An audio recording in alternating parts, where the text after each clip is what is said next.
За сая яг нөгөө байрны үн өсөж гин гэд хэлж байна тий.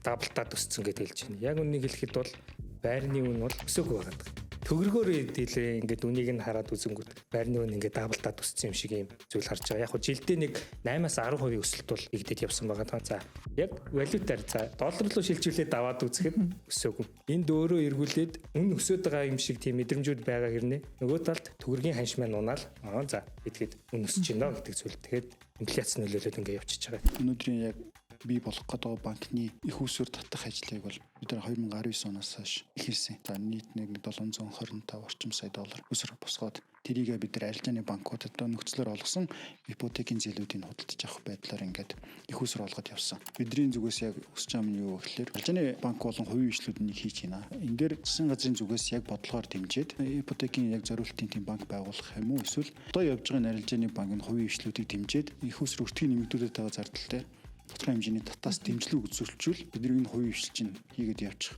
боломжтой юм биш үү? Байрны үн одоо яг үнийг хэлэхэд буун гэдэг хүлээлт бол ер нь бол байхгүй болов гэж харж байна. Бодит байдлаар хэлж байгаа гэсэн үг шүү дээ, тий. Буучих байх шүү, та байраа авахгүй байж байгаараа гэдэг тийм зүйлийг бол ер нь бол зөвлөхгүй гэсэн үг. Байцгаана үзэгчдээ Insights podcast-ийн салбарыг онцлог дугаар маань эхлэхэд бэлэн болсон байна. За бид энэ удаагийн дугаараар барилгын салбарыг онцолж ярихаар хоёр хүндтэй зочтой урьсан байна. За юуны төрөнд зочтой танилцуулъя. За миний хажуу талд Монголын ипотек корпорацийн бизнес хөгжил хариуцсан дэд захирал Батбаяр хүрэлцэн ирсэн байна.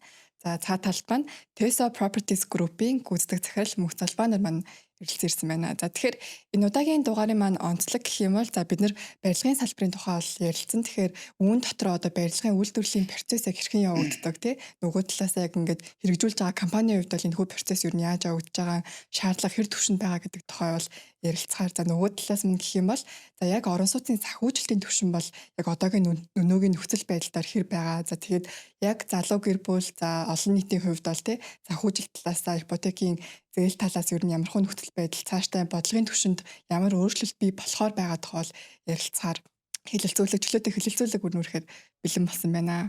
За тэгэхээр юун түрүүнд хамгийн ихний асуултаараа тий Батбаяр захирлаас эхлэе тий. За Монголын одоо орон сууцны санхүүжилтийн зах зээлд Монголын ипотек корпорацийн яг үр нөлөө юу байна? За нөгөө талаасаа яг орон сууцны хүртээмж талаасаа одоо ипотекийн энэ үйл ажиллагаа явуулж гиснээрээ яг ямар түвшинд байгаа вэ? За баярлалаа.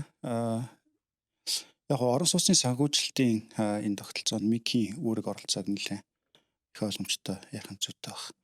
Тэгвэл бас жоохон төөрөгдөл байгаад байдаг. МИК зээл олгодог юм шиг тиймэрхүү байгаад байдаг. За МИК 2006 онд анх үүсгэн байгуулагдсан. За одоо өнөөдөр 20 жилийнхаа босгонд ирчихлээ.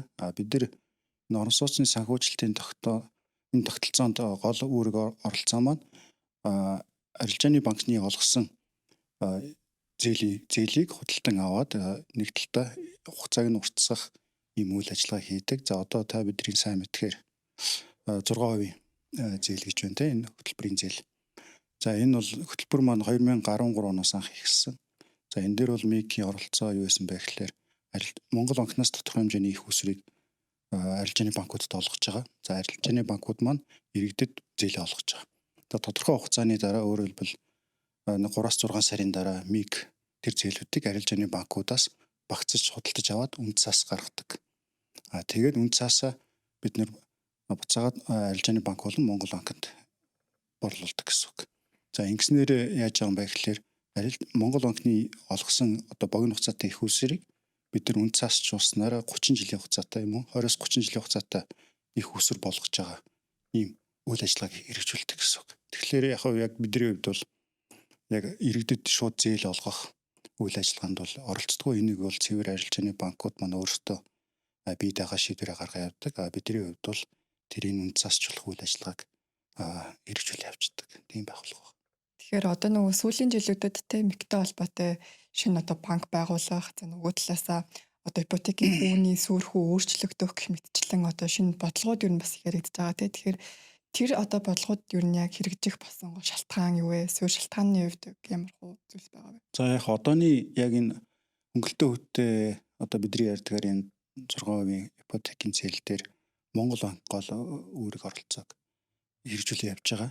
За 2017 оноос хойш бол олон улсын валютын сан Монгол банкныг энэ төсвийн шин чанартай үйл ажиллагаа хэрэгжүүлэхэ болоо те энийг засгийн газар шилжүүлдэг тийм зөвлөмж өгсөн байдаг. За эндээс хойш бол энэ хөтөлбөрөөс гарах одоо үйл ажиллагаа процесс явсан. За өнөөдрийн байдлаар бол одоо ингээд ипотекийн яг тусгай зориултын ийм арилжааны банк байгуулах хуулийн төсөл улсын их хурлд өргөн баригдаад хэлцэгдээд явж байна. За яг ингэснээрээ мэдээж тодорхой хэмжээгээр бол 6% ипотекийн хөтөлбөр бол тодорхой хэмжээгээр бол үргэлжлээд явна. Нөгөө талдаа энэ тусгаалсан банкны үүрэг оролцоо маань одоогийн байгаа яг хилцэж байгаа хуулийн төсөлтийг харахаар бол нэг цэвэр их усрын нэмэгдүүлэх их усрын асуудлыг шийдэх юм зорилготой байгаа гэж ойлгож байгаа. За энэ дээр болохоор юу гэдэг гаднаас их уср татах ийм ажлыг хийнэ гэж харсан. За ингэснээр арилжааны банкудад тодорхой хэмжээний хямд их уср өгөөд за энэ нь болохоор буцаагаад өнөөдрийн арилжааны банкуд өөрийн их усрээр олгож байгаа 16 дунджаар нэг 17% жигснүүд ч үүтэй ипотекийн зээл олгож байгаа өөрийн их усрээр за тэрний зардлыг бууруулах. За ингэснээр мэдээж нөгөө одоо байгаа бидний зах зээл дээрээс хоёрхан төрлийн орон сууцны ипотекийн тийм бүтээгдэхүүн байгаа даа шүү дээ. Нэг нь 6%, нөгөөд нь арилжааны банкны олгож байгаа 17-18% үүтэй. Тэгэхээр энэ дунд нь нэг тийм бүтээгдэхүүн бас хэрэгтэй болчиход байгаа. Тэгэхээр энэ дээр илүү тэр төрөлжилтийг бий болгох тийм зорилготой мөн гэж харж байгаа. Тэгэхээр зах зээл дээр бол нэг бол ипотекийн 6% хүү нэг бол орон сууцны энгийн зээлтэй одоо 17-20 орчим хувийн хүү гэсэн хоёр л сонголт байгаад байгаа. Тэгэхээр яг энэ бодлого хэрэгжүүлснээрээ нөгөө талаас маш олон төрөлжилт бий болж хүмүүс одоо зээл авахд ч гэсэн олон төрлийн сонголт гарч ирэх тийм ач холбогдолтой гэж бас харж болж байгаа тий. Тий, зөвлөг яг тэгэхгүй бол одоо байгаа яг хөтөлбөр маань анх 8% гэж явж ирсэн. За тэгээд одоо сүүлдээ 6% болгосон. Гэхдээ нөгөө шалгуур үзүүлэлтүүд маань яг хэвээрээ 80 м² хүртэлх одоо ипотекийн зээл авах боломжтой. Их усрын хэмжээ нь болохоор нэг өмнө 100 байсныг 150 сая болгосон. Яг бол орон сууцны үнэ маань тодорхой хэмжээр өссөн учраас за нэг ийм хязгаарлалтууд байгаад. Тэгэхээр өөрөөр хэлбэл одоо ярьж байгаа зөвхөн хуулийн төсөл дээр болохоор ийм дундын бүтээгдэхүүнүүдийг бас гарах талаар бас эрх бүхий хүмүүс маань бас ярьж байгаа шүү лээ. Мэдээж энэ бол яг 8% эсвэл 10%, 12% ийм төрөлцсөн бүтээгдэхүүн гараад энэ дээр метр квадратын бас хэмжээнүүд нь ялгууртай гарчвал бас иргэдэд бас сонголт хийх тийм боломж нь бол байж байна. Тэгэхгүй бол яг өнөөдрийн байдлаар бол за нэг ойролцоогоор нэг жилдээ нэг арилжааны одоо өнөөдрийн бидний олгож байгаа зээлийн иргэн төлөлтөөр ирээдүйд авах гэж байгаа иргэд маань санхүүжигдаад явж байгаа. Тэгээ тэр дүн маань өөрөө хязгаарлагдмал. За жилдээ нэг ойролцоогоор нэг 600 тэрбум төгрөгийн мөнгө эргэлдэж байна л да. Буцаад Монгол банкнаас өгөөд тэгээд тэр маань буцаж иргэн төлөлтөөр ороод дараа жилдээ хоримтлагдаад дахиад 600 гарах ч юм уу те.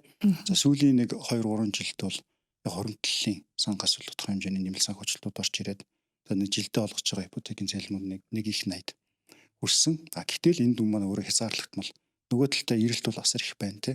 Тэгэхээр энийг жоон чөлөөлөх тийм боломжийг бас хайж байгаа мó гэж ойлгосон. За нөгөө талдаа 6% хөтөлбөр бол хэвээрээ үргэлжлэх төлөвтэй байгаа. Гэтэ энийг илүү зорилттой бүлэг рүү чиглүүлээ гэдэг тал дээр бас засгийн газар дээр бас яригдчих шүү лээ. Тэгэхгүй бол өмнө нь бол яг яажсан мэхлээр яг орлоготой хүн л авч байгаа тодорхой хэмжээний тийм шалгуур гэдэг юм уу одоо яг бага дунд орлоготой гэдэг тийм шалгуур тавиагүй байсан. Гэтэ нөгөө талдаа бид нар бас нэг аюул зүг ойлгох хэрэгтэй. Ипотекийн зээл гэдэг маань юу н альва зээл гэдэг бол энэ бол тийм халамжийн юм бол биш ээ. Энэ бол ажилтай орлоготой ийм хүн авдаг зээл. Өөрөөр хэлбэл өөртөө ингээд ийм хөрөнгө бий болох ийм боломжийг олгож байгаа нэг хөнгөлттэй зээл гэж хэлмээр байна л да.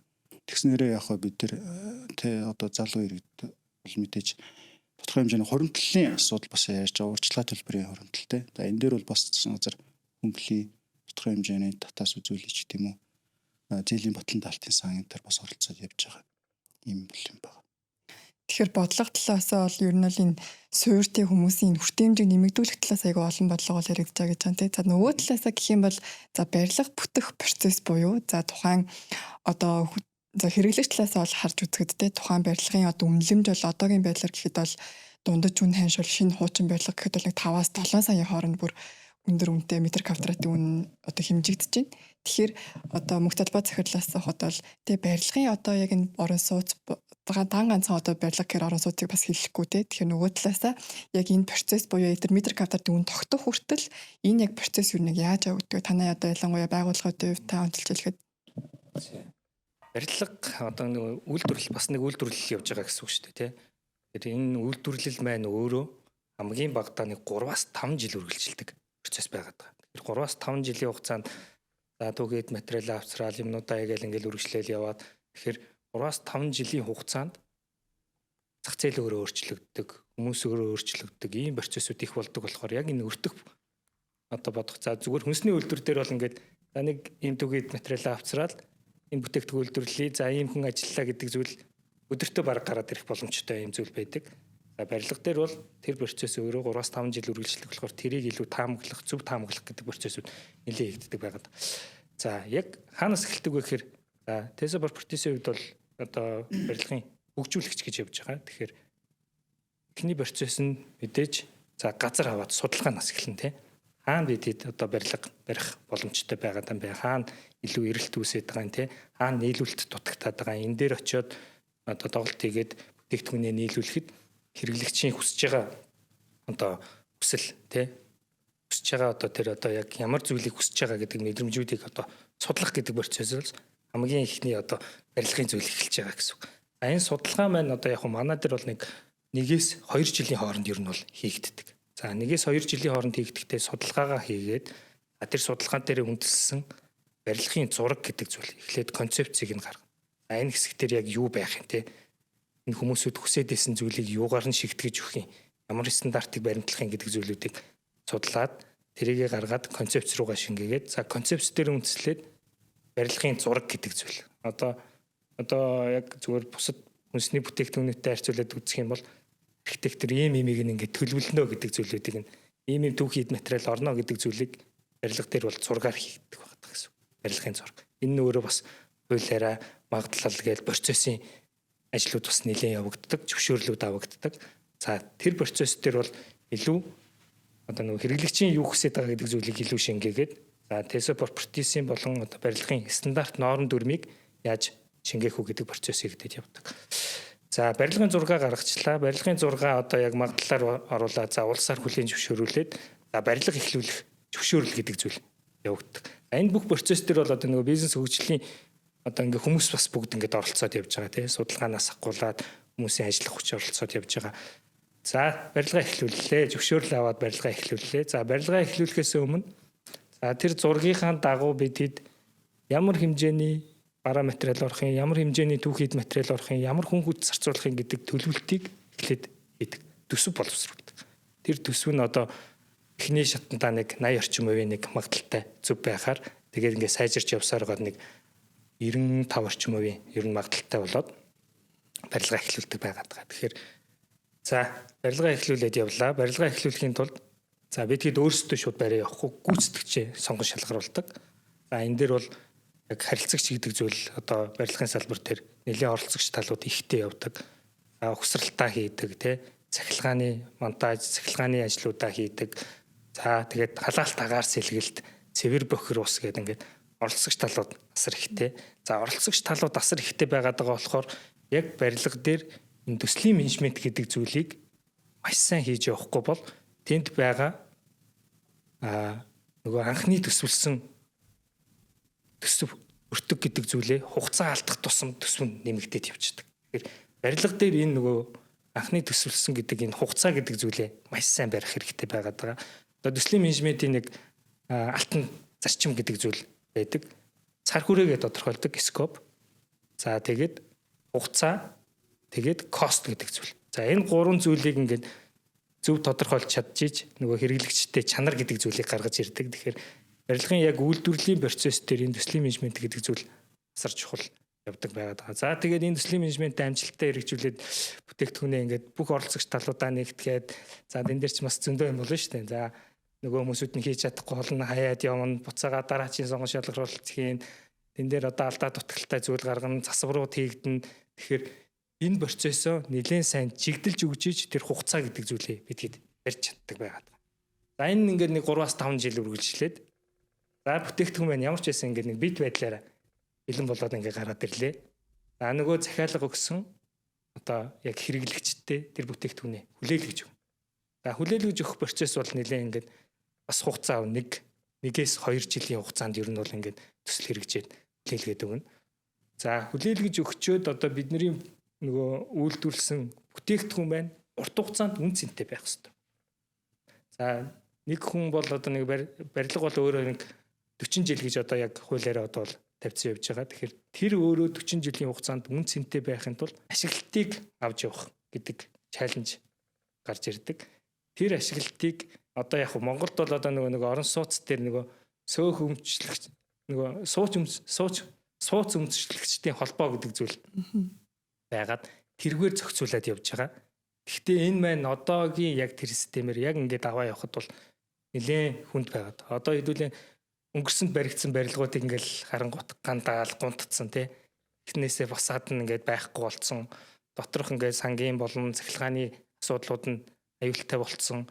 Яг ийм ингээд хорлолууд үсэд яваад байгаа. Тэгэхээр энэ дээр тэр ашиглалтыг хариуцдаг мэрэгжлийн байгууллагуудыг одоо яг хуулиараа зохицуулаа. Одоо яг хууль бол одоо нэг хэлцэгтээд бас намрын чуулганаар орох нь одоо энэ хаврын чуулганаар бол арай орж чадхааргүй байгаа. Намрын чуулганаар ер нь ороод яг энэ бас хууль өөрөө шинжлэхтэд батлагдаж байгаа.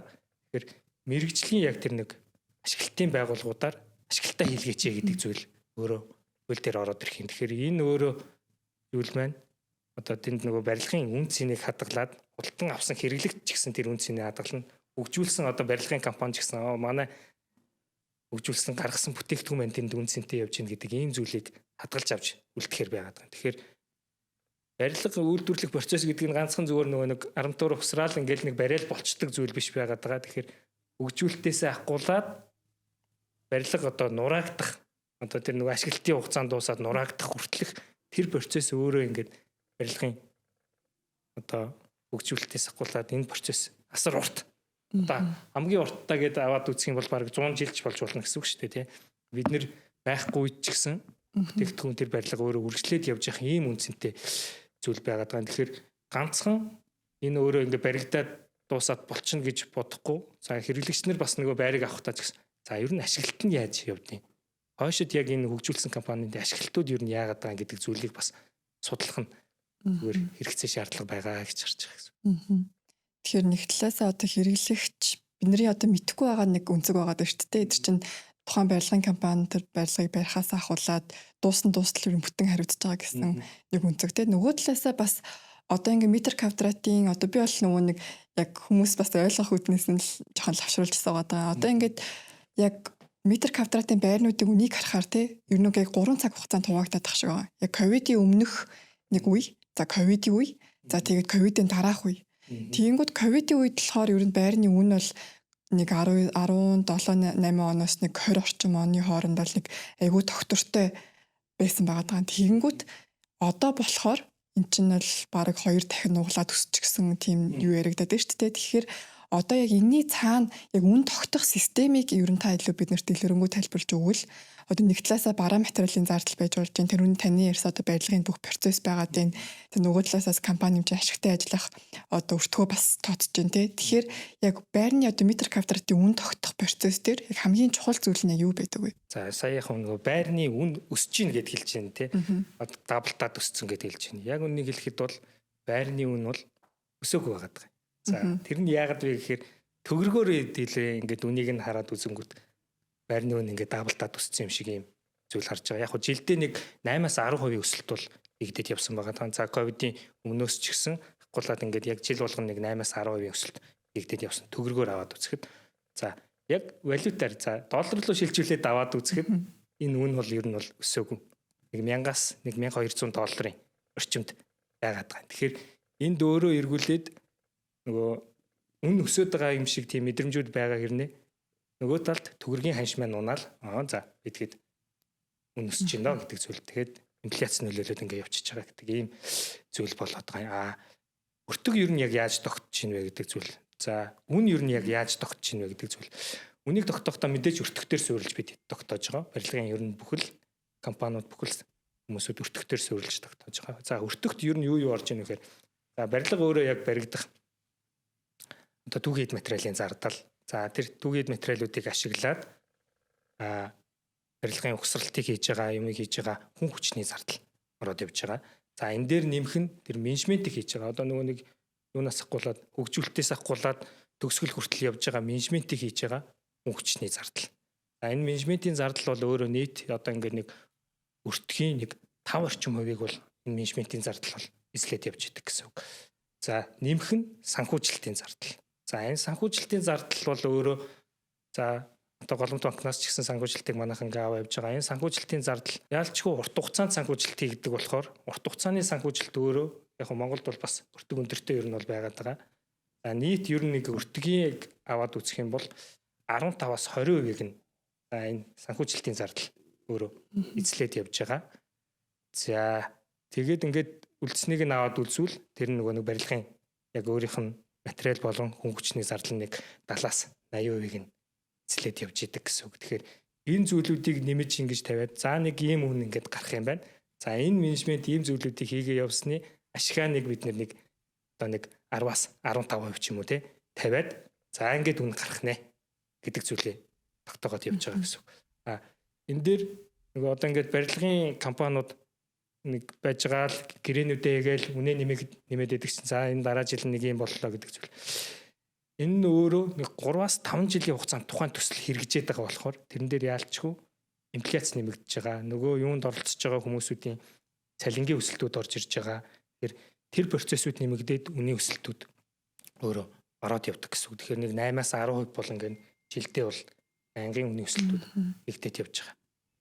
Тэгэхээр тэр аюул чухал үнцгтэй. Одоо нөгөө нэг бид хэд ч гэсэн үнийг харахаар одоо валютын ханшийн одоо амдолтой харьцах манай төгрөгийн сулралыг хараа өсөлт яг Орос улсны үнийн өсөлтөөр бараг ижилхэн өсөлттэй ер нь явдаг тий. Тэгэхээр тэр чинь нөгөө талаасаа эдийн засгийн өсөлтөд ч гэсэн барилгын салбар ч бас тийм ч нөлөө үзүүлдэг, өндөр нөлөө үзүүлдэг бол бас биш. Гэтэ яг яалтч үйлдвэрлэгч орн биш учраас тэр чинь ханшаад байгаад бас нэлээд зардлуудын өсөлтөнд дагаа явцдаг тийм ойлголттой байгаа.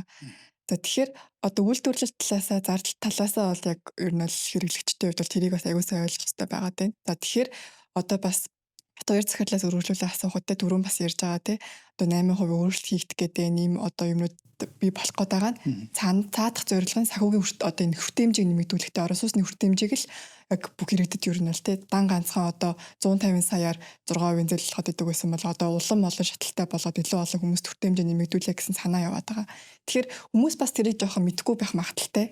Ер нь анханасаа одоо 6% хүү ер нь яаж тогтцдог? Яг 6% хүүний цаанд 6% болон 150 сая төгрөг яаж тогтсон? За тэгээд яг түүнийг юун дээр үндэслэж ер нь бол анх гараад ирсэн бэ? Тий яг энэ бол нөгөө анх түрүү хэлсэн 6% өмнө яг 6% одоо бид нар 6% гэж болохоос өмнө нь бол 2013 онд эхлээд бол 8% хүүтэй зээл байсан. За тэгээд энэ маань өөрөө тухайн үед ингээд инфляцтэй одоо ханштайгаа уялдуулаад ингээд жоо өсөх тийм бодлоготой явж исэн ийм хөтөлбөрийн зээл байгаа. За тэгээд мэдээж энэ чинь нөгөө тодорхой дөрөвний хэлснээр Монгол банк тодорхой хэмжээний их усүр гаргасан. За энэ дээр бол тодорхой хэмжээний өөрийнхөө өртгөө одоо 2% ч юм уу тийм өнөөдрийн байдлаар нэг 2% тах шүү. За тэгээд тэрийг арилжааны банкнд зээлээд арилжааны банк өөрийнхөө эрсдэлтэй тэр юугаа тооцоод ингээд нэг эцсийн 6 гэдэг нэг тооноор очичаад байна л та. Гэхдээ яг бид нар ер нь бол зүгээр ингэж бодох хэрэгтэй юм шиг байна. Яг хүүний араас бид нэр те өмнө 8 байсныг 6 олголоо. За тэглээ гэж яг ямар өөрчлөлт гарсан юм те.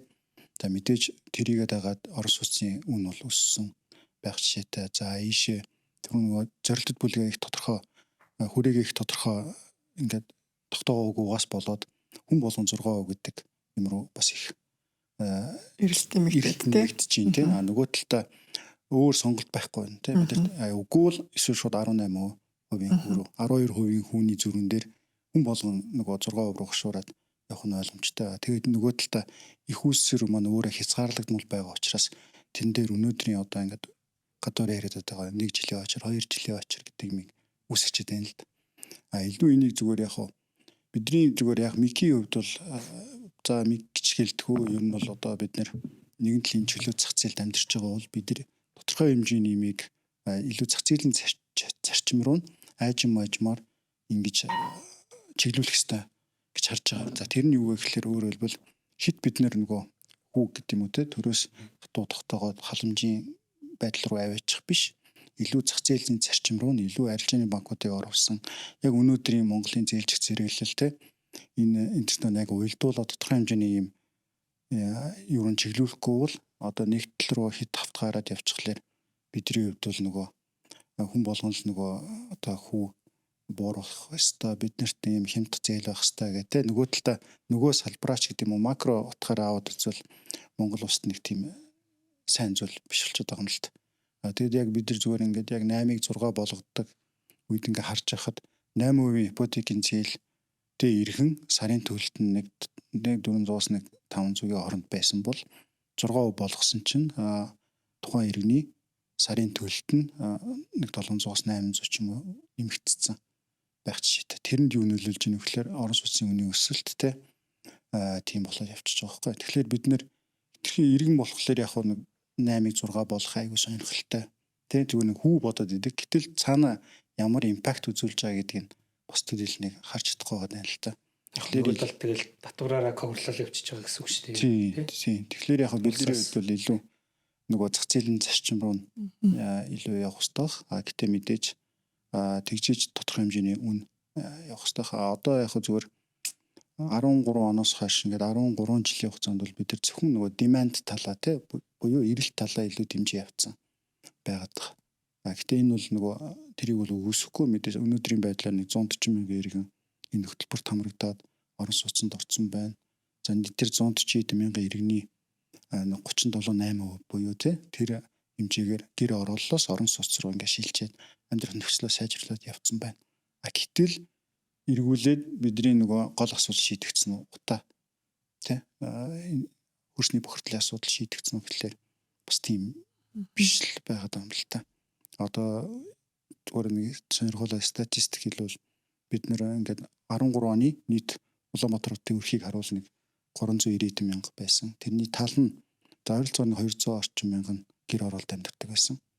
Тэгээд 140 мянган иргэн орон сууцнд орчоод тэрний нэг 40% те гэр ороолоос шилжиж байтал яасан бэ гэсэн өнөөдөр гэр ороолын иргэдийн тоо маань нэмэгдсэн 400 гаруй мянган өрх Улаанбаатар хотод амьдарч байгаас тэрний тал нь гэр ороолд дахиад амьдарсаар л байгаа байхгүй. Амьдарсаар гэдэг нь мэдээж нөгөө механик шилжилт хөдөлгөөн өдөр орнотгоос хот руу чиглэсэн юм хөдөлгөөн байгаад байгаа. Тэгэхээр энийг бид нар бас нөгөө талдаа зохицуулах хэрэгтэй байсан болов гэж харж байгаа юм л та.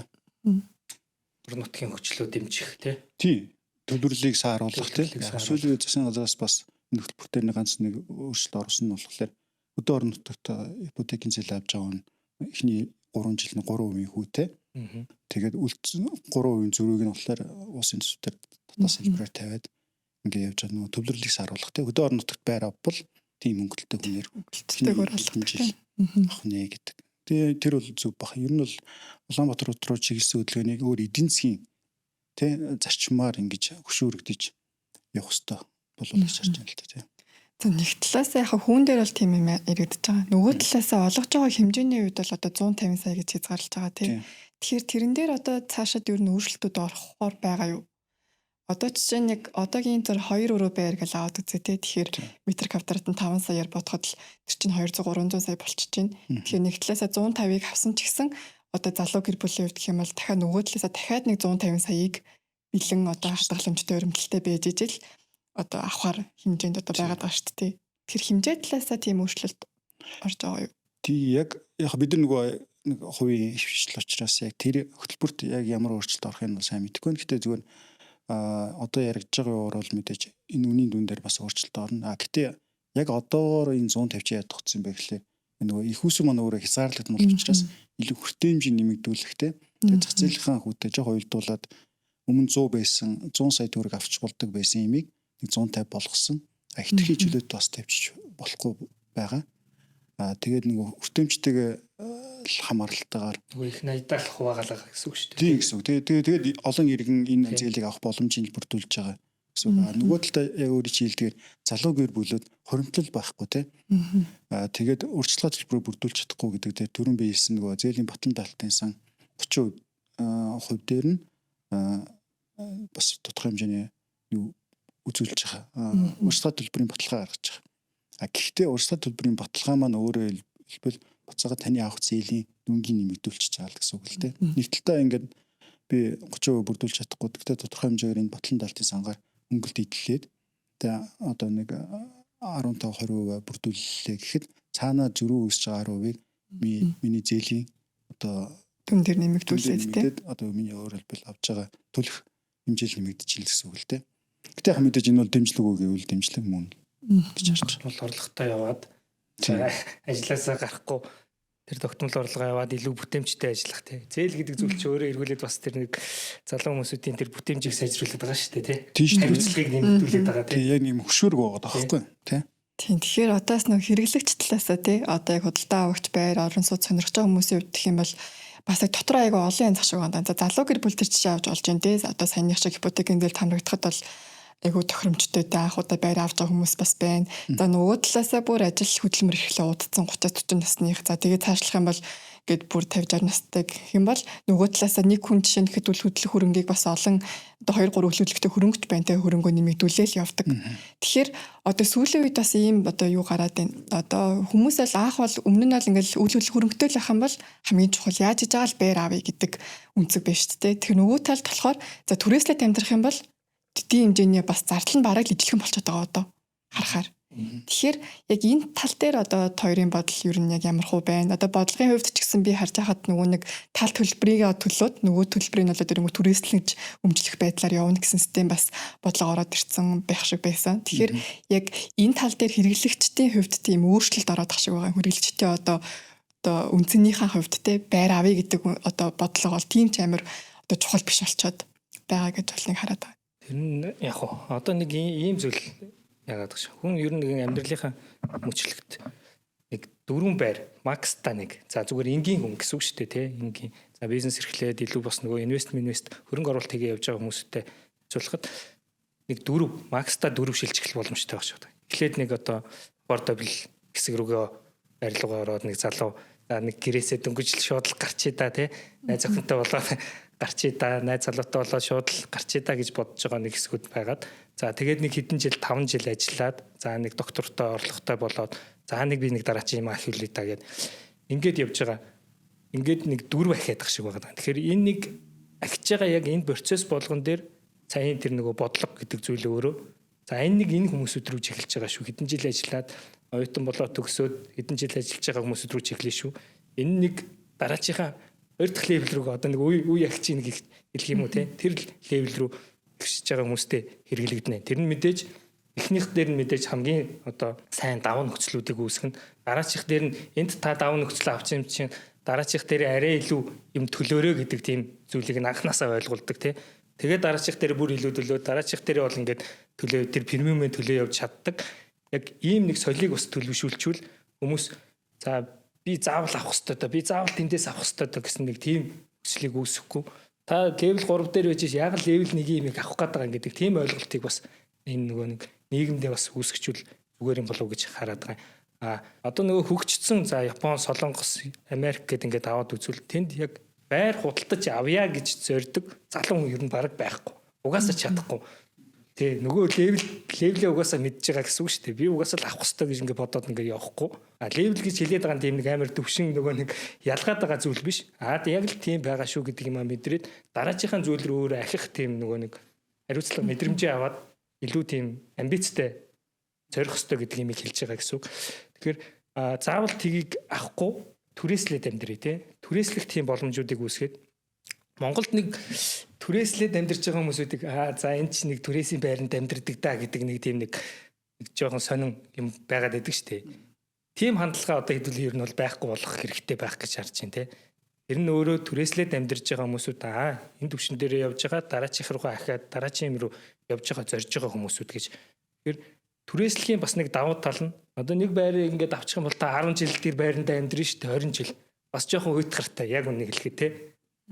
Өөр газар очиж амьдарч үзээд нэг өөр одоо нөгөө хэсгийн тэр нэг экспириенс мэдрэмжийг авдаг тийм зүйл ерөөсөө ингээ байхгүй болчдөг. Тэгэхээр түрээслээд за хотын одоо нэг зүүн талд амьдраад үзчих. За хотын баруун талд амьдраад үзчих. За урагшаага нэг амьдраад үзчих.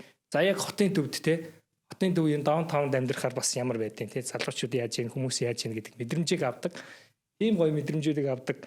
Ийм боломжуудыг ингээд байвал хүмүүсүүд бас энэ тэнд түрээслээд тэрийг ингээд мэдрээд аваад явна. Одоо тэр гоё өнцгөөс нь ингээд харах юм бол бас тийм зүйлүүд бол байгаа гэж хараад. Тэгээ энэ дээр бас юу багш байна те. Миний зүгээр ажилласнаар generation-ы бас ялгаанууд багш байна те. Одоо бидний аав ээж бол цаанаас байртай л бол гэл те. Одоо ч гэсэн ингээл яг тэр сэтгхүнд байгаад байдаг. Гэтэл яг хөө за бидний үеийнхэн за байртай болж болох юм байна. За эсвэл дараа нь хөрөнгө оруулалт ч гэдэг юм уу те. Ингээд арай нэг өөр одоо магадгүй залуу үе одоо Gen Z ч гэдэг юм уу те. Эдгээр бол байртай болох нэг өмчтөө болж тэрэнд нөгөө хамаг эмошнгаа зарж те байр аавна гэдэг чинь өөрөө айгүй emotional процесс байгаа байхгүй те. Аюу их тийм нөгөө хүчхөдөлмөр шаарддаг те. Тэгээд тэрийг хаана авах уу, ямар байр авах уу, би эдэн дөрөвтэй яах юм гэ те. Ингээ явцсан. Тэнгүүд яг одоо сүүлийн үед харж байгаа нь болохоор нэг тэр нэг юм үйл хөдлөх хөрөнгө дээр ч гэдэг юм уу. Тийм уягдаад байхгүй. Сайн эмоц холбоог хэлдгээр илүү юм мобайл те нэг юм nomadic стилтэй те. За магадгүй ажил өөрчлөгдөж болно. Тэгвэл тэр ажилтайгаа ойрхон те. За Улаанбаатарын төвжирлээс тооцоолоод ажилтайгаа ойрхон газар түрээсэлж чинь. Эсвэл хүүхд сургуульд орлоо гэвэл хүүхдийнхээ сургуультайгаа ойрхон те түрээсэлж ч гэдэг юм уу. Нэг иймэрхүү болцсон юм уу гэж би ажиглаад байгаа те. Одоо яг тэр чухал байгаа. Одоо үр хөвгтдээ одоо гэр бүлийн хувьд гэхэд те одоо хамгийн байр чухал зүйл юу гэхээр байршил болчихж байгаа байхгүй тий. Тэгэхээр нөгөө нэг одоо за хотын төвдтэй сургууль соёлтой ойрхон ажилтайгаа ойрхон одоо байрнуудыг түрээслээд байя гэж бодоход тэр чин байршлаад байгаа л ингээл одоо бүр хуучин нэлээд хуучирсан байр байсан ч гэсэн үн өсөж байгаа. Тэгэхээр одоо ингээ манай улсад яг энэ түрээсийн системийн үн тогтоох одоо процесс за байрны үн тогтоох процесс дээр бодлогын түвшинд ямар нэгэн одоо зохицуулалт байдгүй. Яг бол тийм бол байх. Ер нь яг зах зээлийн зарчмаар л тий яг саяны юун дээр түрээслэх асуудал дээр чи яхад өнөөдөр 6% зээл аваад тий 150 сая төгрөгийн зээл авахын тулд тэр нэг 70% тий таны авах чаа байрны 70% гэхэд тухайн байр чинь 220-30 сая төгрөгөөр авч иж би өөрөө 70-80 саяг тий бүрдүүлж ингээд тэр 150 сая төгрөгийн зээл авч байгаа хэрэг. Тэгээд сарын төлөлт нь 30 жилээр ингээд бодглохлоор сард 1 сая орчим сая орон төгрөг төлж байгаа. Гэтэл буцаага түрээслэх байр маань бас төдий хэмжээний байчаад байгаа байхгүй. Тэгэхээр нөгөө хүн маань өөрөө сонголт тавих нь шүү дээ. За түрээслээд надаас сүлд нь өмч үлдэхгүй тий. Нөгөөх нь болохоор яг адилхан дүнгээр би моргэж төлөөд цаана ямар ч нэг өмчтөө үлдэх юм байна. Цаана бол хөрөнгөтэй байна гэсэн сонголт бас байгаад байгаа. Тэгэхээр энийг бас нөгөө залуучууд ч гэдэг юм уу те ямар ч энэ орон сууц сонгож байгаа хүмүүс нь бас харьцуулаад явах хэрэгтэй л баг л та. Тэг магадгүй түрээс 500 мянга байсан бол те нөгөө маань илүү гарч байгаа мөнгө өөр хөрөнгө оруулалт одоо те өнөөдөр чинь бас айгүй том боломжууд бий болсон байгаа учраас бонд ч юм уу хөрөнгөний зах зээл дээр тоглох те тиймэрхүү юмд илүү хөрөнгө оруулалт хийгээд мөнгө өсгөх тийм боломж нь байх баха. Зүгээр яг энэ нэг сая төгрөгийн түрээс дээр бол те магадгүй баг өмчтөө болох нь илүү зүйтэй байх л та. Яг зүйтэй гэдэг нь өөрөө эргүүлээд нөгөө залуучууд юу хүсэж байгаа гэдгээс л болчихж байгаа гэсэн үг шүү дээ тий. Хөдөлгөөд заавал тэндээ нэг газараа тогтоод авах уу гэдэг тэр процесс бодох шиг. Яг хөө энэ сая түрээс гэсэн дээр ер нь бол одоо нөгөө хөгжүүлэгч бас компаниуд манай зүгээс ч гэсэн ер нь бол энэ түрээсийн зах зээл гэдэг зүйл угаасаа ингэж явах нь байна тий. Энийг урт хугацаанд яаж ингэж нөгөө байлгах болох вэ гэдэг зүйл өөрөө эргүүлээд үйл хөдлөлийн сан гэдэг зүйл орж ирж байгаа. Тэр нь өөрөө ингээ байнгын тогтмол орлоготой одоо Америк юунуудад бол рейт гэдэг байгаад байгаа. Монголд одоо бас одоо манай дээр ч гэсэн бас яг нэг төсөл дээр альфа зон төсөл дээр бид бас анхны бас хөдөлгөөний сангийг хийгээд энэ түрээсийн бас механизмыг бас нэг туршиж үзээд ингээд ажиллаад явж байгаа юм. Хөрөнгө оруулсан хүн одоо заавал байр авч хөрөнгө оруулалт хийх шаардлага байхгүй. Саналуу хөрөнгө оруулалтаа хийчихэ тий. Тэр менежментийг нь мэргэжлийн одоо яг хамгууд нь өдөртөө явждаг. За тогтмол орлоготой ороод ирчдэг. Тэгээд тэр нь өөрөө тухайн яг байршил дээр үн цэнийг үүсгээд хэрэглэгч нь тийшээ ингээ ороо явж ивэл ийм бас боломжууд байгаад байгаа юм. Тэгэхээр энэ гэхдээ урт хугацаанд яаж оршин тогтнох уу, ямар шүү байлгах уу гэдгийг бас одоо туршилтууд хийгээл, чаленжууд хийгээл зориод үзээд явж байгаа гэсэн үг. Тэр бол олон улсын жижигт бол энэ байдаг сан тий. Одоо манай улсад болохоор одоо л ер нь хөгжөөд явж байгаа нэг сайн журам юмнуудаа нэлээд нэг тодорхойлгоод одоо эхний нэг сангууд явуулаад эхэлж байгаа. Нөгөө одоо судалгаануудыг харахаар та олон улс төр чинь зайхан мэдээж хувьцаа энэ чинь бол олон жилийн хөрөнгө оруулалт гэж явдаг. Тэгэнгүүт бас өлөөдөл хөрөнгө оруулна гэдэг чинь бас айгууд өндөр өгөөжтэй байдаг. Тэгэхээр нэг талаас одоо манай улс дөнгөж хөгжиж байгаа учраас тэр сангууд одоо хэрэгжээд эхлэх юм бол уг нь л маш их эргэлт өндөр бол байх магадaltaй тийм. Тэр нь өөрөө эргүүлээ тэгээд зөв байршил дээр нөгөө эргэцээ шаардлага эрэлтийг нь хангасан өсөж байгаа тэр нэг хүслүүдийг нь хангасан байж ижил одоо энэс биш одоо зүгээр өссөн байршил дээр ингээл авчаал тавьчих юм бол бас жоохон хэцүү болчих лах л та тийм. За одоо Tesla Properties-ийн хувьд гэх юм бол тийм бусад зах зээл дээр өрсөлдөж байгаа одоо өөр байгууллагууд ч зөндөө байгаа. Тэгэхээр одоо за хүн байр худалдаж авахад ер нь танай одоо барьсан барилгуудын хувьд юугаараа илүү онцлог байгаа вэ? За тэгээд хүний хүндээ ээлтэй одоо бодлого юу явуулдаг гэж би сонсч байсан тийм. Тэгэхээр яг худалдаж авч байгаа хүнийхэн өнцгөөс ч гэсэн барилгын чанар талаасаа бид нэр ер нь л юуг анхаарч авах хэрэгтэй байдаг вэ? Бас таны онцлогийн хувьд бас ямар байгаа вэ? Яг бидний хувьд одоо яг нэг 12 онд анх байгуулагдаад за Tesla Group маань бол 96 онд байгуулагдсан. Одоо энэ жил бас 30 жилийн ойгоо тэмдэглэж байгаа. Тэгээд 12 онд анх барилга руу орсон. Тэгэхээр одоо нэг 14 жилийн хугацаанд бидэд 6 төсөл за яг эцсийн эргэлэгч рүү чиглэсэн 6 төслийг эхлүүлсэн. За тэр 4-ийг нь бол дуусгацсан. 2 нь одоо ongoing явж байгаа. 1 төслийг одоо нэмж эхлүүлэх гэж байгаа явж байна. Тэгэхээр энэ дээр бид хэд ер нь бол яг манай өрөө маань одоо people first гэж хэлдэг хүн эрхэм гэдэг тий. Энэ хүн эрхэм дээр одоо ганцхан хэрэглэгчийг бид хэд бас яриаг байгаа. Нөгөө оролцогч тал. За тэр нөгөө барилгыг бүтээж байгаа харилцагч нар орж ирж байгаа. За нэмэх нь одоо энийг хийж байгаа манай ажилчид гэсэн яг ийм 3 баг нь байгаад байгаа. Тэгэхээр энэ 3 багны одоо нөгөө зөв оролцоог нь хангаж энэчнээсээ хэрэглэгчийн тэр чанар болон өсөмжийг нь гаргаж ирнэ гэдэг ингээд зориод ажилтдаг.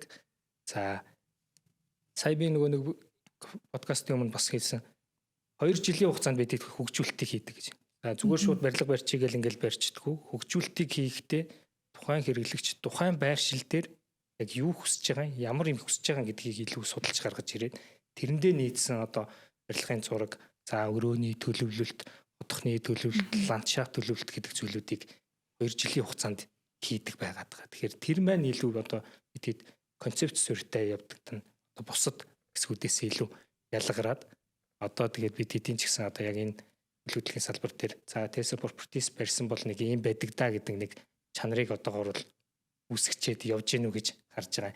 За энийг ч гэсэн бидэд одоо улам нөгөө баталгаажуулаад бидэд нэг одоо манай төслүүд Alpha Zone, City Zone гэдэг ийм зон гэсэн нэршлүүдтэй явж байгаа. Тэгэхээр зон гэдэг яг нэг брендийг үүсгэхийг зорж байгаа юм.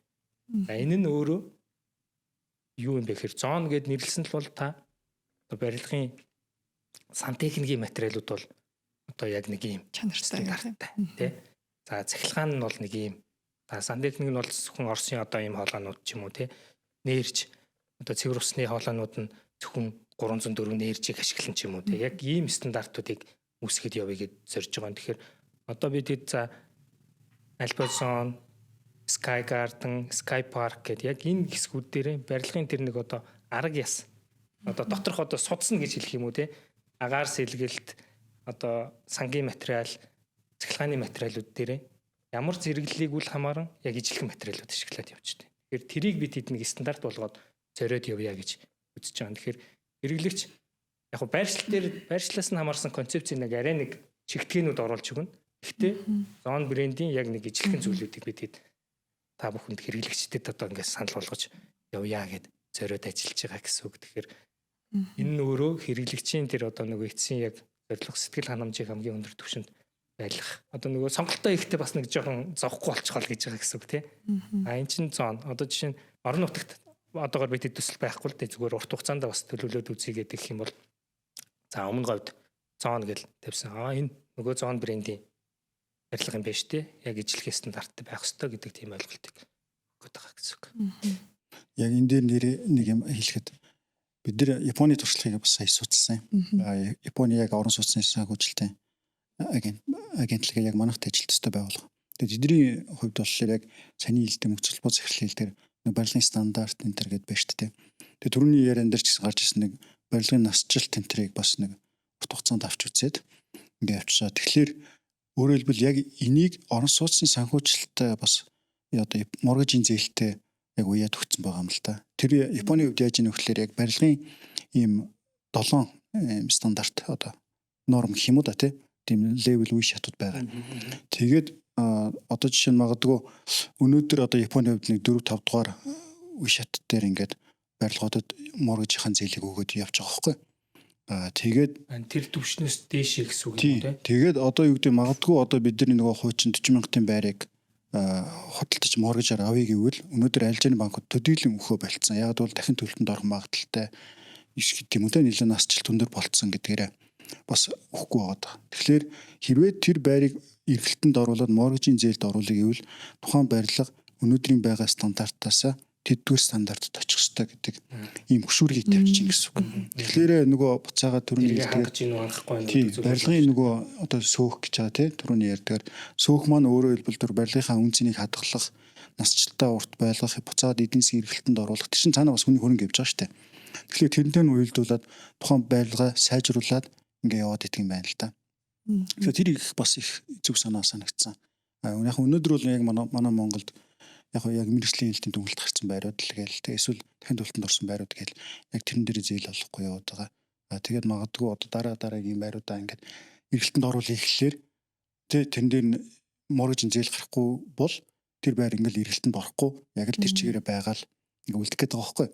Тэрийг эргэлтэнд оруулахын тулд ахиж дулаалах хэвээр дулаалт тэглэг тэдүүд бууруулах хэвээр тий ингээд нөгөө засвар шинжилтийн ингээд цаг тухайд хийгээд байвал бидний буцаагаад байр маань илүү үнцэнтэй болол явах тийм боломжтой юм байл л тий. Тэрийг бас цааны тэр үнцнийг хадгалж иж энэ ч нөөрэ эргэлтэнд орох боломж үүсэн шүү гэдэг бас нэг хөшүүрэг тавиад өгч юм гэсэн үг шүү дээ тий. Тэгээ бидний хувьд чинь нөгөө түрүүний хэлдгээр хүн яг энэ яваанаасандаа бол нэг тийм олон байр авдаг шүү дээ тий. Бид нар ердөөсөө нэг 2 за түрүүн хэллээ максимум 4 баг тий. Гэтэ 4 гэдэг бол айгүй тийм боломжтой тий. Нэлээд хөдөлгөөнтэй хүний юу баг. Гэтэл яг ингээд жирийн залуучдын хахлаа нэг тий нэг дунд чинь 2 3 ч юм уу нэг тийм л байх баг. Гэтэ тэр чинь өөрөө тухайн хүний асар том хөрөнгө байгаа байхгүй. Тий.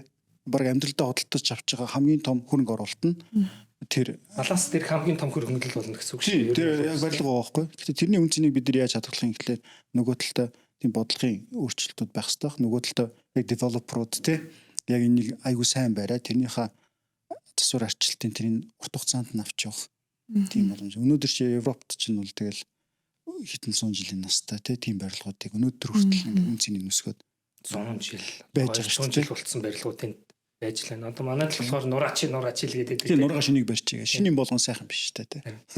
Тэр тэгэхээр одоо жишээ нь тэр барилгыг чинь маш сайн чанартай барьсан учраас тийм удаан тогтчихно гэж байгаа боловч маш олон жилийн арчилгаа тий маш олон жилийн хөгжүүлэлт явж байна шүү дээ. Тийм шүү дээ. Тэгэхээр бас одоо Улаанбаатар хотын хувьд бол чанартай барилгууд бол нэлийн баригдж байгаа маркетуудаа бол ингээ хүмүүс л ер нь таниад мэдээд яг тухайн одоо компаниас л байраа аавн тэр чанарыг хангаж байгаа гэдэг байрнууд ч байна. За нөгөө талдаа маш гоё байршил дээр байгаа мөртлөө ерөөсөө хөгжүүлэлт хийж арчилгаа хийгдэг учраас ингээ айгүй хуучирсан. Тэгсэн мөртлөө үнэн нь айгүй өндөр агаад байдаг юм зөрүү юмнууд бол нэлийн бас байгаад байгаа шүү. За тэгээ нөгөө талаас бодлогын түвшинд гэхэд бол одоо ганцхан Улаанбаатарт ер нь нэг хэсэг дөрвүүд дээр аюу төвлөрөл яваад байгаа тий. Тэгэхээр энэ төвлөрлийг одоо ингэж илүү тэлхийн тулд дахин төлөвлөлтийн бодлогууд яригдж байна. За орон нутгтай холбоотой бодлогууд яригдж байна. Тэгэхээр ер нь тэдгээр бодлого хэрэгжснээр ирээдүйд ер нь байрны үн одоо буурах ч юм уу тийм хандлага ажиглагдах болов. За байрны үн одоо яг үнийг хэлэхэд өтгдөөс үргэлж ингээ явж байгаа болохоор байрны үн бол ингээд буун гэдэг хүлээлт бол ер нь бол байхгүй болов гэж харж байна яг бодит байдлаар хэлж байгаа гэсэн үг шүү дээ тий. Буучих байх шүү та байраа авахгүй байж байгаараа гэдэг тийм зүйлийг бол ер нь бол зөвлөхгүй гэсэн үг тий. Саяхан тэр нөгөө тэлт хийн гэдэг чинь нэг газар ингээ төвлөрөөд байгаа шүү дээ. Одоо Улаанбаатарт төвлөрөөд байгаа. Тэлтийг хийхэд бол ялчгүй дид бүтц хэрэгтэй байгаа. Цахилгаан дулааны дид бүтц. Тэр одоо яг зүгээр яг за шүмжлэх гэдэг байгаа зүйл биш тий. Одоо энэ дахин төлөлтүүдийг бол эхлүүлээд явж байгаа нь бол зөв. Энэ зүйлийг төрийн оролцоогоо илүү бага болгоод за нээлттэй орхиод дид бүтц болон тэр том зүйлүүд рүү хөрөнгө оруулалтыг нэгээд за одоо хөгжүүлэгч нар та энэ дээр ажиллаа. Нөгөө хэрэглэгчийн юу хүсэж байгааг та хэд гаргаад ингээд яваа гэдэг энэ зүйлийг хийчихвэл уг нь их зүгээр байгаад байгаа юм. Тэгвэл болохоор одоо ингээд яг бүр одоо яг энэ сэлб дээр бол би бол яг л хэлээд байгаа тий. Төр өөрөө оролцоод одоо эргүүлээ баг зарах гадах шиг байгаа байхгүй одоо нийслэл тий.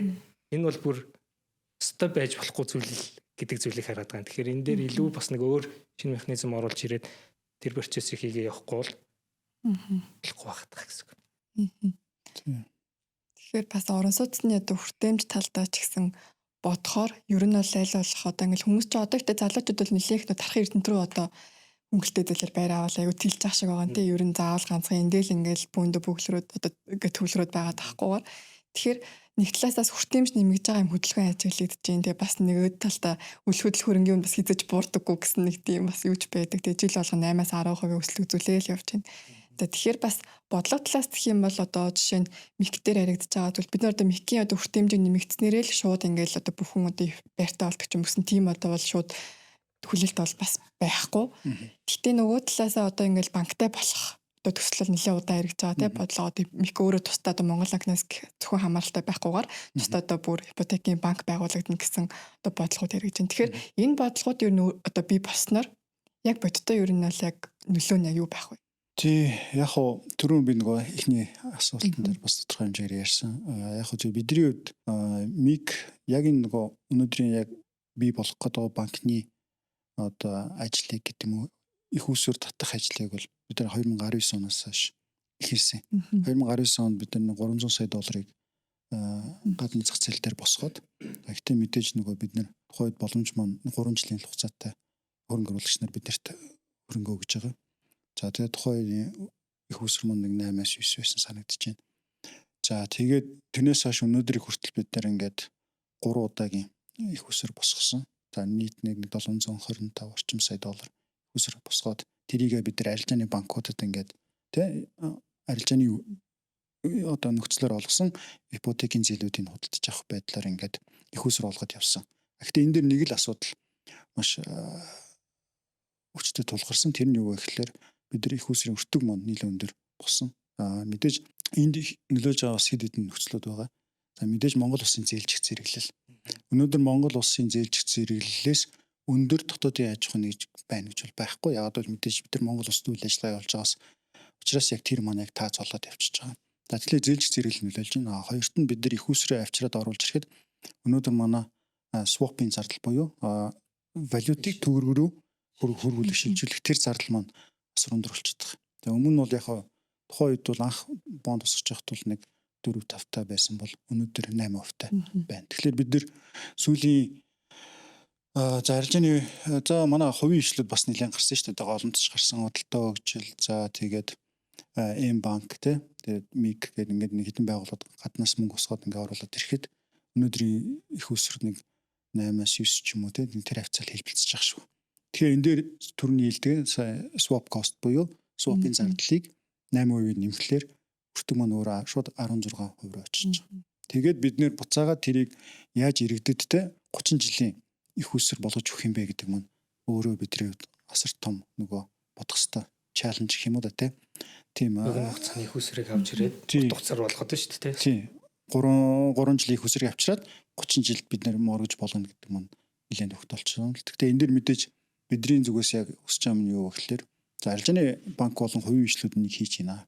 Энэ дээр засгийн газрын зүгээс яг бодлогоор дэмжиж заавал ипотекийн яг зориултын тийм банк байгуулах юм уу эсвэл одоо явж байгаа арилжааны банкны хувийн ишлүүдийг дэмжиж яг энэ swap-ийн зардал дээр их уср өртгийн нэмэгдүүлээд байгаа зардал дээр тодорхой хэмжээний татаас дэмжлэг үзүүлчихвэл бидний энэ хувийн ишл чинь хийгээд явчих боломжтой юм шүү. Яг бол 2013 оноос хойш ингээд харахад энэ тогтолцоог ингээд өнөөдөр зөвхөн одоо Монгол банк гэлтгүүгээр арилжааны 10 хэдэн банк тийм үү ингээд анх хэрэгжүүлээд ингээд явцсан. Өнөөдөр 140 хэдэн мянган иргэн ямар ч сан орон сууцтай болцсон ингээд ажил амьдралаа залгуулад явж штэ тэ. Тэгэхээр энийг өшөө дараагийн шатанд гаргахад бидний зүгээс юу гэж харж байгаа нөхөрлөөр яг энэ хувийн ишлүүдийг энэ тогтолцоонд өөрчлөхгүйгээр тодорхой хэмжээний дэмжлэг үзүүлээд явбал заавал одоо тэ нэг ахаад нэг төрөмжт байгуулад ингээд явах нь зүйтэй юм уугүй юу гэдэг. Энийг бас бодох хэрэгтэй болов гэж харж байгаа л да. Тэгэхээр одоогийн одоо системийг илүү сайжруулад илүү засгийн газар дэмжлэг үзүүлэх юм бол бас илүү хөгжөөд явах бас боломжтой тийм. Яг ингээд яг нөгөө нэг талд нь ийм банк байгуулах боломжтой гэдээ хараад явж байгаа шиг байна.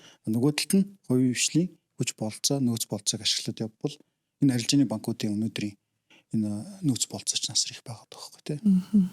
Гаднаас босох өртөг нь буурж орж ирж ивэл болчлаа юм л тийм. Тэгживэл сайн гэсэн үг тийм. Тэгэхээр нь яг тийм нөхцөл боломж бас байна уугүй юу гэдэг зүйл тий. Нөгөө талдаа яг одоо яг бидэртээ яг ижилдэлтэй ийм олон улсын үйл ажиллагаа явуулж байгаа байгууллагууд ч юм уу. За Америкийн чи бид чи Америкийг л айгүй жишээ авдаг штэ. Тэгэхээр Америкийн хувьд болохоор арилжааны банкуудын олгосон зээлүүдийг худалдаж аваад тэгээ Freddie Mac, Fannie Mae энэ чинь худалдаж аваад тэгээд хөрөнгөний зах зээл дээр багцлаад үнцээс суулгаад биржтэй зарчиж байгаа байхгүй тий. Гэхдээ өнөөдөр манад тгий ихлээр бид нар тарьцсангуу тийм урт хугацааны 20-30 жилийн хугацаатай юм бондын моргилжийг тий сангууд алга тэгээ хөрөнгө оруулагч нар алга.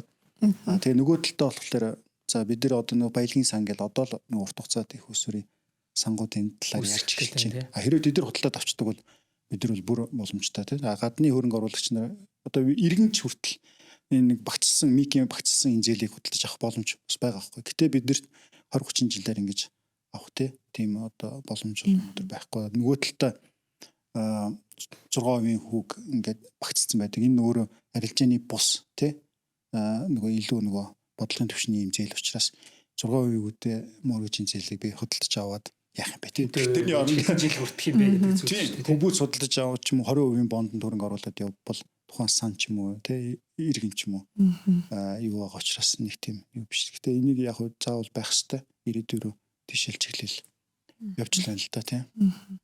Тэгэхээр одоо хөгжүүлэгч байгууллага за нөгөө талаас одоо бодлогын чиглэлийн байгууллагууд ингээл маш хоорондоо уялдаа холбоотой тий зах зээлийнхаа нөхцөл байдлыг маш сайн одоо мэдэрч ажилласнаар ер нь л энэ зах зээл дээр болж байгаа үйл явдлыг цаамагжуулах за эрэлтийг язар тэмцэржүүлэх нөгөө талаас нийлүүлэлтэд нэмэгдүүлж дэмжих гэх мэтчлийн бодлогын одоо оновчтой одоо юмнуудыг гаргах бас боломжтой байдаг тий. Тэгэхээр за энэ манай одоо подкастероос маш их одоо санхүүжилтийн хэмжээ за барилгын одоо бүтэх процессын тухай маш гоё мэдээллүүдийг бол та бүхэн хоёр хүргэж чадлаа. Тэгэхээр нэг талаас одоо манай подкаст өндөрлөж өгч байгаа учраас хэдүүлээ ер нь бол ирээдүйн одоо барилгын салбарын чиг хандлагын тухай ярилцаа. За тэгээ нөгөө талаас одоо манайх insights гэх юм бол одоо залуучуудад өгөхтэй яг энэ хөдөлгөөн хөрөнгөний чиглэлийн зөвлөгөө юу байна? Хамгийн сүүлийн асуултуудаа тэгээд өндөрлөе. Ийм байгаад байгаа. Залуучуудад яг хөө зөвлөгөө гэвэл одоо мэдээж орон сууц авах гэж байгаа хүмүүсүүд бол тухайн орчин ер нь ямар байгаа вэ гэдэг юм хамгийн түрүүнд судлах хэрэгтэй болов уу гэж харж байгаа юм тий. Мэдээж байгууллага судлах нь бол тодорхой тий. Энэ өмнө нь ямар төсөл хэрэгжүүлсэн яасан хийсэн гэдэг тэр зүйлийг бол мэдээж судлах нь тодорхой. Эргүүлээд тухайн орчин ер нь яаж хөгжих гээд байгаа юм, яаж төлөвлөгөө гарцсан байгаа гэдэг зүйлээ харуул илүү бас зүгээр гэж харж байгаа. Тэгэж урт хугацаанд тэнд амьдрах гэж байгаа хүмүүсүүд нь гэсэн үг шүү дээ тий. Тэгэхээр яг хөө энийг би өөрөө яг нөгөө нэг барилгын салбарт ороогүй байхдаа бас мэддэггүй байсан. Одоо Улаанбаатарт бас нөгөө яг төлөвлөлтийн бүх зүйлүүдийг нээлттэй ингээд тавьсан. Тухайн эргэн тойронд ямар зам хаагур явах юм. Ямар барилга одоо нөгөө зөвшөөрөл аваад эскизээ батлуулсан байгаад байгаа гэдэг тэр мэдээллүүдийг тавьсан сайт байдیں۔ Одоо барилга UB CGM гэдэг тий. Тэгэхээр энэчнээс ороод хараад за энэ барилгын ер нь эргэн тойронд нь юу барих гэдэг. Шахаад нэг өндөр барилга барихаар төлөвлөгдсөн байгаад байгаа мó?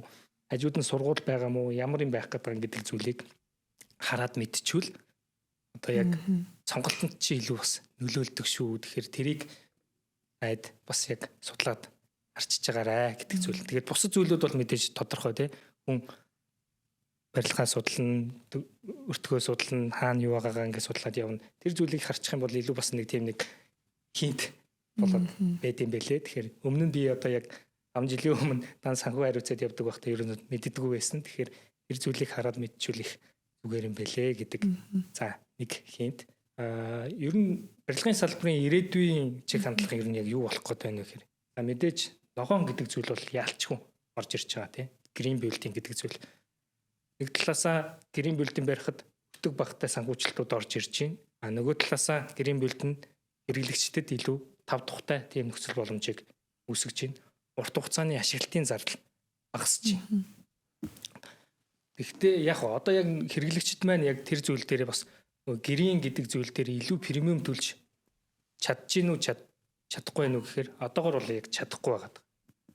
Тэгэхдээ нөгөө талд нөгөө нэг ногоон санхүүжилт дээрээ тэр премиумыг нь арай хаах хэмжээнд бас хүрч чадахгүй байгаа болохоор яг нөгөө барилгын хөгжүүлэгч компаниуд бүгд ингээд ногоон руу бас орчиж бол чадахгүй байгаа гэсэн үг. Тэгэхээр нөгөө талд тэр нөгөө нэг зардал нэг гэрийн болгохын тулд нэг 20-30% зардал өртөг дээр нэмэгдээд байгаа гэсэн үг тийм. Тэгэхээр тэр өөрөө одоо технологи юмнууд өсөөд арай зэнгээ зардал буугаад ороод ирэх юм бол ер нь урт хугацаанд бол ингээд гэрийн болоод явна. Барилгын фасад ч гэсэн тий нарны зайгаар нарнаас ингээд юугаа цахилгаанаа авчдаг. Ийм чиглэл рүү ер нь бол шилжээд явах нь бол тодорхой байгаад байгаа. Тэгэхээр илүү бас хэрэглэгчд маань гэрийн гэдэг зүйлээ бас судлаад надад яг ямар үн цэнийг өгөх юм бэ гэдэг зүйлээ бас өөрсдөө ингээд судлаад мэдвэл урт хугацаанд за энэ нэг барилга ингээд байгаа юм байна шүү гэдэг тийм мэдрэмжүүд ер нь бол аваад явах болов уу гэж харж байна. Тий яг миний хувьд яг хэлэх юм бол мэдээж яг докторт одоо хөнгөлтөө үетэй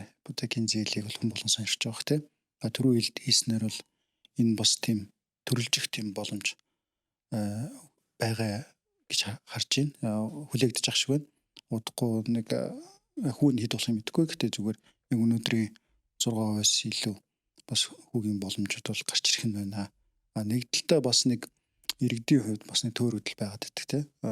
Би ингээд 6% зээл авсан чинь төлөө дууссан чинь баг тийм даблдаа төлчлөө гэдэг. Гэтэл энэ нь өөрөө бид нар яг өнөөдрийн яг бодит байдлаа харуул өнөөдөр бодлогын хувь 12%. Тэгээд авч байгаа зээл нь 6% гэдэг бол энэ 6% хөнгөлөлттэй тэг ахаад бодлогын түвшинээс 6%-аар доогуур тэгээд 6% хөнгөлөлттэй 30 жилийн хугацаанд тогтмол юм хүүтэй зээл гэдэг бол өнөөдөр төдийлөн дэлхийн нэг олон улс оронд бол байдаггүй тий энэ бол одоо юу гэдэг одоо нэгээс нь тансаглал гэх юм уу тий нэгээс нь тийм амар том боломж байгаа байхгүй. Тэгээд тэгэхээр бол энэ ойлголтыг бас нэг талдаа өгчих зүйтэй байна. Нөгөө талдаа бас нөгөө зээлийн төлөлттэй би эхний хугацаанд аюу өндөр төлөөд байна.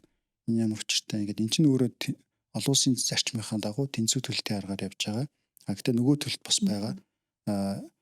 Үндсэн төлбөрөө тэнцүү төлөөд явах. Тэр нь болохоор сар болгон таны төлж байгаа үн чинь янз янз гарна. Мэдээж нөгөө үндсэн төлбөр нь тогтмол учраас. Гэхдээ эхний хэдэн жилүүдтэй аюу өндөр төлнө. Тэгээ явцын дундаа ингээд буураад явах.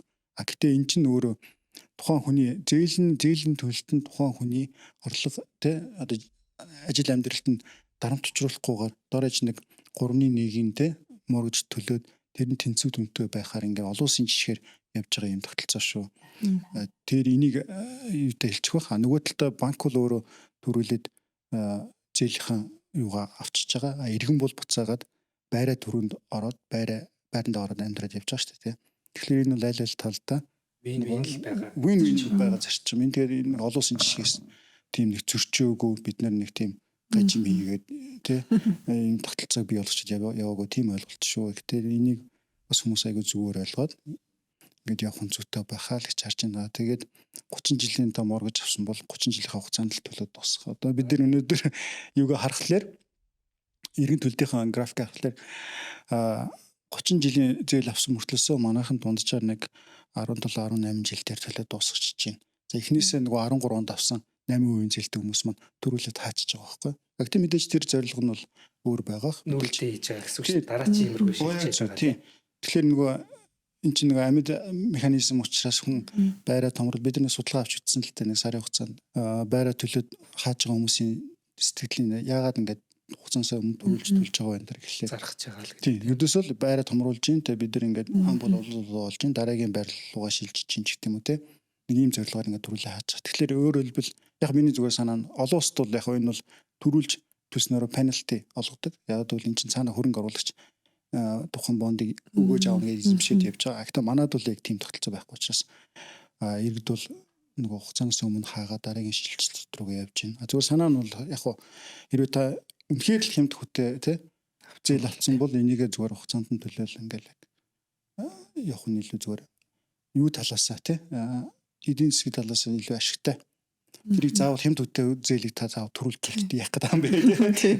Тэгснээс өндөр хөтэй зээлүүдэд төрүүлж хаагаад ямар нэгэн покет ч юм одоо юу гэдэг тий нэг юм нэг аппликейшны зээлүүдийг бол төрүүлж хаагаал санхүүгийн дараатай буулгал явах нь зүг тийм бол гэж харж байна. Тэгээ залуучууд бол тэр л тийм л зүйл өгөхөр энэ тий. За тэгэхээр барилгын салбарын хувьд бол маш олон ийм чухал нарийн нюанстай ийм асуудлууд бол яригддаг тий. Тэрийг бас одоо сонсож байгаа худалдаа авагч нар маань ч гэсэн маш сайн ийм ойлголтуудыг өөрсдөө маш сайн судалж ойлгож мэддэг байх нь дараагийн энэ чинь бол ганцхан бид нар одоо жижигхэн одоо нэг цүнх авч байгаатай адилхан асуудал ерөөсөө биш, маш том хөрөнгө оруулалтыг урт хугацаанд хийж байгаа тий. Тэгэхээр ийм ойлголтуудыг авснараа бид нэр өөртөө одоо өөрсдийнхөө л одоо хөрөнгөд одоо цаг хугацаанд маш их үнцэнтэй хөрөнгө оруулалтыг хийж байна гэсэн ойлголт байлаа. Тэгэхээр над миний хувьд сонсоход бол маш олон төрлийн гоё сайхан мэдээллүүдийг бол сонсч чадлаа. За ингээд бидний урилгыг хүлээн авч хүрэлцэн ирсэн та хоёртоо маш их баярлалаа. За баярлалаа. Өрсөнд баярлалаа. За ингээд Insights podcast-ийн маань салбарыг онцлог дугаар маань өндөрлөж байна. Анхаарал хандуулсан та бүхэндээ баярлалаа. Мэргэжлийн дүгнэлт, оновчтой шийдвэр. Subscribe хийгээд зах зээлийн хэмнэлийг хамтдаа мэдэрцгээе.